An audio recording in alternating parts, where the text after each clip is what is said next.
चाहता हूँ जो पुराने नेता हैं, जो मेरे बारे में तरह तरह की बातें करते हैं, कोई तिगावा में रो रहा है, कोई पुराना में रो रहा है, कोई फिरोजपुर में रो रहा है। अरे तुम रोने की बजाय, मेरी बुराई करने की बजाय तुम विधानसभा में रोते, विधानसभा में बात उठाते। जब तुम मंत्री थे तो आज मेरा मेवात इतना नहीं पिछड़ता जो आज पिछड़ रहा है। अब ये हमारे भाई इतने बेवकूफ नहीं है जो तुम्हारे रोने पकाने में आएंगे। ये तुम्हारे सारी चालबाजी को समझ सके हैं। ये तुम्हारा पहले जवाब दिया था और ये फिर आने वाले ये 1 अक्टूबर को फिर आपको ये जो वोट की चोट है उसकी आवाज आपको पता लगेगा कि कितनी गद्दारी आपने इस कौम के साथ की, इन लोगों के साथ की, 36 बराती के साथ की है। कांग्रेस विधायक मामन खान इंजीनियर का खंड फिरोजपुर झिरका के गांव पाटकोरी में हजारों लोगों ने भव्य स्वागत किया। मामन खान ने लोगों से वोट की अपील की। मामन खान इंजीनियर ने डंके की चोट पर कहा कि हम इस बार हरियाणा में कांग्रेस की सरकार स्पष्ट बहुमत से बनाने जा रहे हैं। लोगों में जुनून और उत्साह है। भाजपा के कुशासन से जनता में त्राही त्राही है। भाजपा सरकार कभी भी मेवात का भला नहीं कर सकती, क्योंकि भाजपा सरकार ने मेवात के साथ हमेशा दोगला व्यवहार किया है। मेवात की जनता इस बार वोट की चोट से भाजपा को रुलाने का काम करेगी। ये बातें पाटकोरी गांव में आयोजित कार्यक्रम के दौरान कही जा रही थी। आइए सुनवाते हैं क्या कह रहा है विधायक मामन खान। बताना चाह रहा था, आप लोगों ने मेरे को 2009 में एक ऐसे परिवार से एक विधायक को आपने चंडीगढ़ में भेजा जिसे कभी जिंदगी में पहले कोई इलेक्शन नहीं लड़ा था। मैं ये भी बताना चाहता हूं, आपके उसी विधायक ने, जो ये नेता विधानसभा में जाके सोते थे, जो बैठे रहते थे, जो अपनी बातों को नहीं उठाते थे, उनको भी मजबूर होकर आपकी बातों को जोर शोर से उठाने का काम किया था।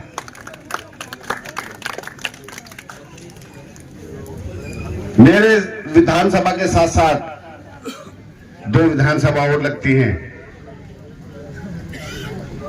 जब उन विधायकों का बोलने का नंबर नहीं आता था तो मैंने आपकी कोई भी ऐसी बात विधानसभा में नहीं छोड़ी जो इस भूमि बहरी सरकार के सामने मैंने नहीं रखी हो। चाहे नेशनल हाईवे 248 की बात हो, चाहे स्टेट यूनिवर्सिटी की बात हो, चाहे मेवात कैनाल की बात हो, चाहे टीचरों की बात हो, और जो काला कानून चाहे हमारे ड्राइवर पर लगा उसकी बात हो, चाहे आंगनवाड़ी के वर्करों की बात हो, चाहे पीने की पानी की बात हो कि गरीब लोग 1500 में टैंकर खरीद के पानी पी रहे हैं, चाहे डॉक्टर्स की बात हो, चाहे ट्रॉमा सेंटर की बात हो, चाहे सेक्टर्स की बात हो, चाहे इंडस्ट्रीज की बात हो, चाहे रोजगार की बात हो, मेरी सभी आप क्लिपों को, वीडियो जो क्लिप आई उनको सुन के देख लेना। आपकी ऐसी कोई बात नहीं छोड़ी जो मैंने सरकार के सामने ना रखी हो। मैं ये कहता हूं, विधानसभा में भी कहता था, अब भी कहता हूं, ये हमारे मेवात जिले को हरियाणा का हिस्सा नहीं समझते। यदि हिस्सा समझते तो हमको ये बराबर का हमारा हक देते। अभी पीछे पूरे हरियाणा में इन्होंने सारे फिरनी और शिवधाम में कब्रिस्तान और शमशान घाटों की बाउंड्री वाल मांगी थी। सरपंच बड़े खुश थे कि हमारे मेवात की बाउंड्री वाल हो जाएंगी, मगर एस्टीमेट बना के उनका टेंडर भी लगा दिए थे। 5-6 पंचायत तावड़ों की थी जिनको पैसा दिया था, बाकी सारा जीरो कर दिया इन्होंने। सरपंच मेरे साथ बैठे, चाहे पूछ लीजिए, गलत कह रहा हूं भाई। ये सरकार का दोगलापन है हमारे मेवात के साथ। जब सरकार बनती है, मुख्यमंत्री बनते हैं, जब शपथ लेते हैं, वो किसी एक धर्म की नहीं लेते, वो 36 बरादरी हर इंसान की काम करने की शपथ लेते हैं। लेकिन ये बीजेपी की जो सोच है वो कुछ अलग है। हमारे हुड्डा जी ने जो काम किए थे वो आप लोगों के सामने है। हरियाणा में सबसे बड़ी ITI बनाई तो दहू में बनाई, 3-4 पॉलिटेक्निक कॉलेज दिए तो मेवात में दिए, 700-800 करोड़ का जो शहीद हसन का मेडिकल कॉलेज दिया था वो कांग्रेस ने दिया था, जिसमें आज BP और शुगर की भी दवाई नहीं मिलती। मैंने ट्रॉमा सेंटर की बात उठाई थी कि कोई भी अम्बेडकर चौक के आसपास कोई एक्सीडेंट हो जाता है, उस पर मात्र 2-2.5 घंटे होते हैं, ना तो दिल्ली पहुंच पाता ना वो जयपुर पहुंचाते, या ट्रॉमा सेंटर लगाए। उसके बाद सरकार जवाब देती है, हाउस में तो कहती है कि हमने ट्रॉमा सेंटर मंजूर कर दिया, और बाद में जवाब देती है कि 18-22 किलोमीटर पड़ता है वहां से नालंदा मेडिकल कॉलेज से, वहां में कौन सा ट्रॉमा सेंटर है जो एक्सीडेंटों का उपचार करता है। ये सब झूठ के परिंदे जो बीजेपी के आप लोगों के सामने है। अब चौधरी भूपेंद्र सिंह हुड्डा जी जब पीछे आए थे पिछले महीने में 5 तारीख को, तो ये कहा था कि पहली कलम से मेवात को स्टेट यूनिवर्सिटी दूंगा। स्टेट यूनिवर्सिटी जो बच्चे बाहर पढ़ने के लिए जाते हैं, चार रोहतक, जींद, सोनीपत, कुरुक्षेत्र, हमारे यहाँ के जो गरीब माँ बाप है वो अपने बच्चों को पढ़ाने में असमर्थ हैं, तो यदि यूनिवर्सिटी बन जाएगी तो यहाँ से हमारे बच्चे पढ़ लिख के अफसर बनेंगे, अच्छी जगह जाएंगे, बहन बेटियां भी पढ़ने के लिए यूनिवर्सिटी में जाएंगी। और मैं कोशिश करूंगा उस यूनिवर्सिटी को आपके यहाँ कहीं न कहीं क्षेत्र में लाऊं जहां जगह। पहली कलम से नेशनल हाईवे 248 इसको मंजूर करेगा हुड्डा जी जब चीफ मिनिस्टर बनेंगे। बीजेपी के सामने, आप लोगों के सामने, मैं विधानसभा में बाहर बैठा, फजलू जी बैठे हैं, बेसर साहब, यहां से हमने पैदल यात्रा भी नहू तक करी।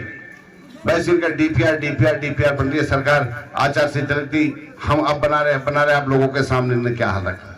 ये पहली कलम से बनेगा। एक हमारी बहुत पुरानी मांग है, एक मेवात कैनाल की, उसका भी हुड्डा साहब ने कहा कि पहली कलम से तुम्हारी मेवात कैनाल को बनाऊंगा। जो पानी हमारे किसानों को नहीं मिल पाता, जो जमीन में खारे पानी है जिसे जूझ रहे हैं हमारे किसान, उस समस्या को भी दूर करेगा।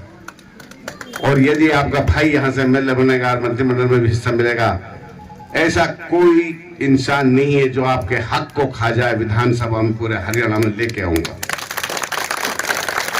अपने नौजवान साथियों के लिए रोजगार उपलब्ध कराऊंगा, अपनी बहनों के लिए पीने का पानी घर घर में पहुंचवाऊंगा। काफी गांव में काम चल रहा है, यहाँ 80 गांव में 260 करोड़ आए, इन्हें काम किया है, लेकिन उसके पर अभी स्क्रूटनी नहीं हुई। उसके लिए मीटिंग ली थी, 31 तारीख दी थी कि हर गली को चेक करेंगे और घर घर में पानी पहुंचाएंगे, यही नगीना में। मगर आचार संहिता लग गया, अब इस बारे में हम नहीं कुछ ज्यादा कह सकते। इलेक्शन के बाद फिर इसके बारे में चर्चा करेंगे। बिजली आपको पूरे टाइम जो शेड्यूल है पूरा मिलता है। कोई सा ऐसा बिजली घर नहीं है जहां 2-2 ट्रांसफार्मर 10 MVA के नहीं रखे हों। पहले 5 या 4 MVA के रखते था, 10 गांवों को तो 4 घंटे इधर दे देते, 4 घंटे दोबारा नीचे। अब कंटिन्यू लाइट चलती है, बताओ आपको लाइट पूरी नहीं मिल रही हो। आपकी जो समस्या है, मुझे एक समस्या का पता है। मैं ये पूछना चाहता हूँ, जो पुराने नेता हैं जो मेरे बारे में तरह तरह की बातें करते हैं, कोई तिगावा में रो रहा है, कोई पुराना में रो रहा है, कोई फिरोजपुर में रो रहा है। अरे तुम रोने की बजाय, मेरी बुराई करने की बजाय तुम विधानसभा में रोते, विधानसभा में बात उठाते। जब तुम मंत्री थे तो आज मेरा मेवात इतना नहीं पिछड़ता जो आज पिछड़ रहा है। अब ये हमारे भाई इतने बेवकूफ नहीं है जो तुम्हारे रोने पकाने में आएंगे। ये तुम्हारे सारी चालबाजी को समझ सके हैं। ये तुम्हारा पहले जवाब दिया था और ये फिर आने वाले 1 अक्टूबर को फिर आपको ये जो वोट की चोट है उसकी आवाज आपको पता लगेगा कि कितनी गद्दारी आपने इस कौम के साथ की, इन लोगों के साथ की, छत्तीस बरादरी के साथ की है।